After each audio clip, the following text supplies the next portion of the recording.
जी नाज़रीन, इस वक्त हमारे साथ है मैर अख्तर साहब, और मैर अख्तर खान इश्क मेरा अनमोल में क्या करैक्टर अदा करते हैं जब मुझसे पूछते हैं। जी अस्सलाम वालेकुम। जी वालेकुम अस्सलाम खान साहब, बहुत शुक्रिया।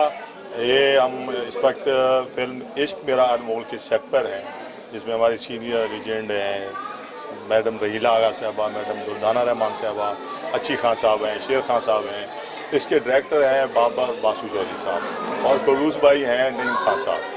और ये फिल्म यकीन जानिए, मैं दिल से कह रहा हूँ कि इसका स्क्रिप्ट बहुत अच्छा लगा है कि इश्क मेरा अनमोल खूबसूरत कहानी है। इसमें मेरा एक चौधरी का करैक्टर है, चौधरी सिराजदीन, और मुकालमे ऐसे हैं यकीन जानिए कि हम रूटीन में बोलते थे, अब हम जो है ना वो नया चेंज लिखा हुआ है। टिपिकल जो पंजाबी होती है ना, असल पंजाबी जो ठेठ पंजाबी वो है, वो मुश्किल भी पेश हो रही है, लेकिन मज़ा आ रहा है। इसका स्क्रिप्ट बड़ा अच्छा लग रहा है मुझे। और ये यानी दो ख़ानदानों की कहानी है, बाकी तो इसकी राइटर डायरेक्टर सब बता सकते हैं, और एक सिंगर पे ये कहानी बेस कर रही है, और मुझे बड़ा मज़ा आ रहा है। Thank you. तो क्या आपने नाज़रीन को बताया कि मौजूदा दौर जिसकी फिल्में बन रही है उससे कुछ चेंज है, हट के आप क्या समझते हैं? बिल्कुल, ये जो रूटीन वाली हमारी फिल्में थी उससे हट के है। जैसे हमारा मसाया मुल्क अच्छी बड़ी मतलब खूबसूरत कहानी जो हमारे कल्चर की थी, जो पंजाब की अक्कासी करती थी।